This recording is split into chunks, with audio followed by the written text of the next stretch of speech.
Hey, this is Mimi. And this is Ashika, and we're here on the set of The End, exploring new relationships. And if you want to explore your own relationship at home, you should definitely check out our card game at theskindeep.com/shop.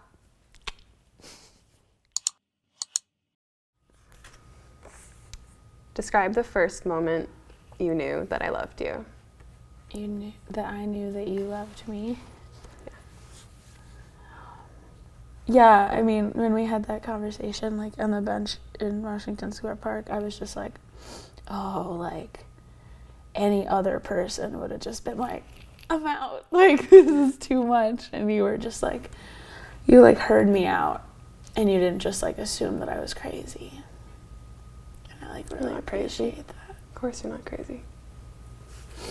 Of course you're not.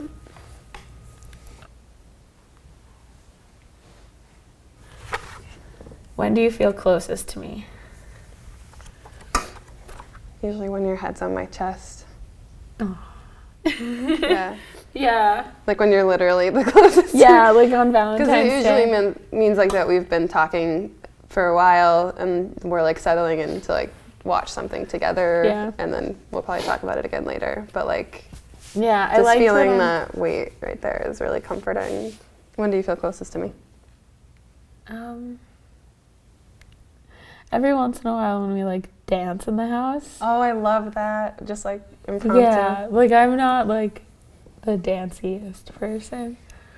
And like sometimes I feel really dumb because like you're a good dancer, and so then I'll be like awkwardly like You're not a bad swaying dancer. next to you. I hate when people say like, they're bad dancers. But like when we do get it and it like flows nice, like that feels like, you know. Yeah.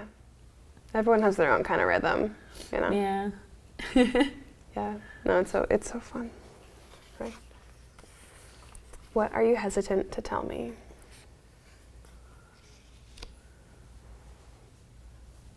I don't know.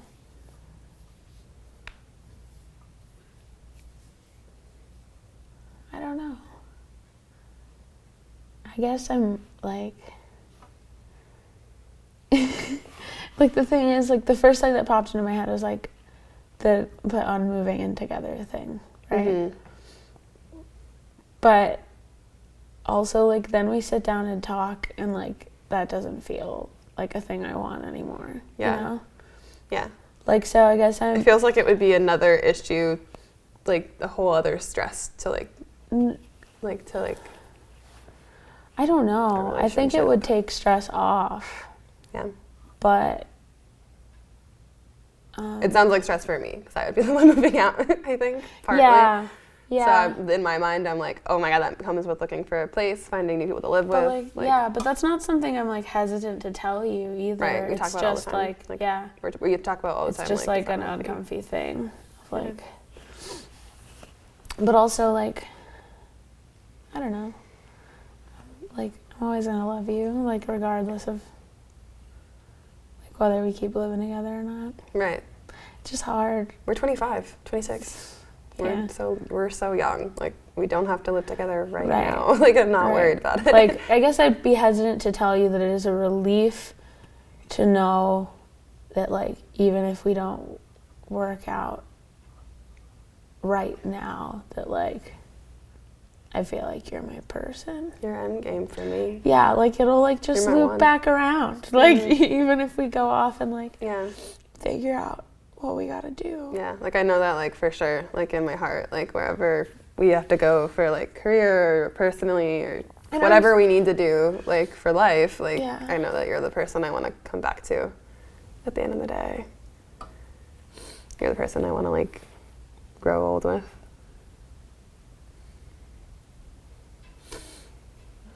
When do you worry most about me and why?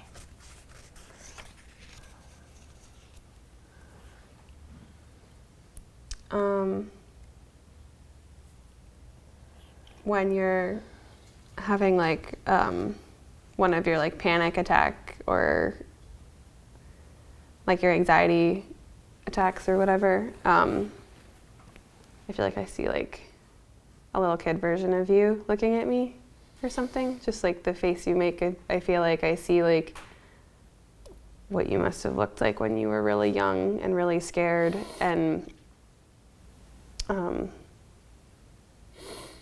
powerless and helpless, that's when I feel like the most like I wish I could take that away. Yeah. And that's, I think, the most worried I feel about you. Yeah. What about you? I worry about you, like, well, I feel like I have, like, logical, like, worries about you, and then, like, just, like, when I get anxious, I'm like, oh, God, like, Callie's dead, or, like, someone kidnapped her. Like, I think, like, all kinds of crazy, like, stuff, and I'm really happy that I've, like, gotten used to not making you, like, soothe my anxiety. And I, like, sometimes I'm like, oh, you're, like, way too good a person for me. Because I'm, like, I just, like, catch myself thinking, like, mean shit. Like, I'll just be, like, sitting on the train, like, oh, I wish this person was, like, anywhere but next to me right now. And, like, I'll just, like, be mean about, like, random people because I'm, like, mad, you know, at whatever, or, like, having a crappy day, or, like, pissed at the world. And you're just, like, this, like, light little, like, dream person. Like, you don't... I feel like I've been, like, the piece of shit that frustrates me, you know? So, I mean, we all have to ourselves, but, like, I don't know. With, like, my mood disorder and everything my reactions getting so out of proportion when I wasn't, like, I didn't know how to healthfully manage it yet. It makes me have a lot more patience for people now because I have no idea, like, what's going on. Yeah. Because no one knew what was going on with me for so long. Not even me. When did I disappoint you most, and how do you feel about it now?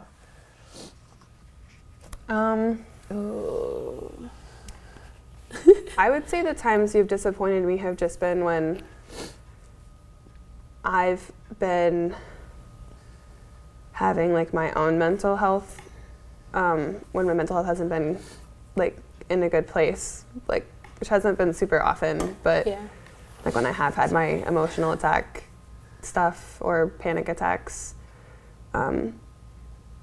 it felt like instead of using your experience to, like, help me right away, it felt like you pushed me away initially because I think your whole experience is more like you've been dealing with anxiety, like, more recently than I have. Right. So right. it like, makes sense to me that, like, you'd push it away because you're, like, protecting your own well-being and stuff. But those moments, I think, are probably the most disappointing because I'm in that moment just looking for someone to, like, really hold me and, like, be there. Be like, just help me breathe. Like, Yeah.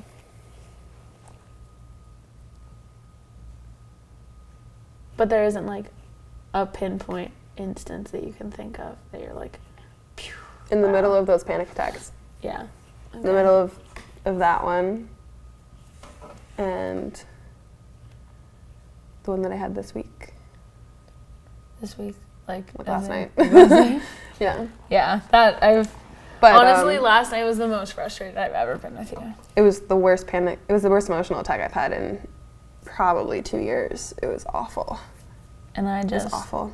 Like, I've been having such a hard time that I was like, I don't want to do this right now. Like, I just don't want to. It was also 3 a.m, so I understand why it was, like, the worst time in the world.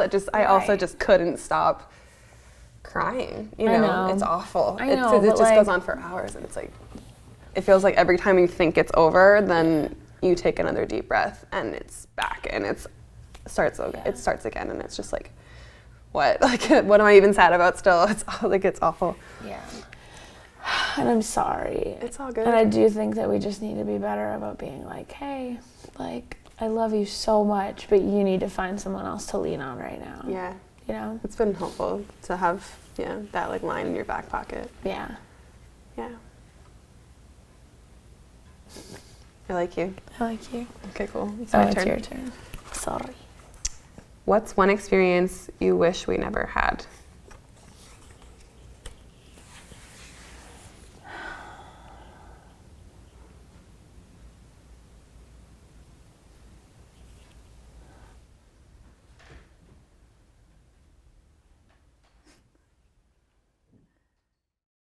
Hey, so if that video moved you, if you dug it, if you want to see more of them, be sure to subscribe and hit the notification button so we can keep you updated about our weekly releases. Thanks a lot. Thanks for joining.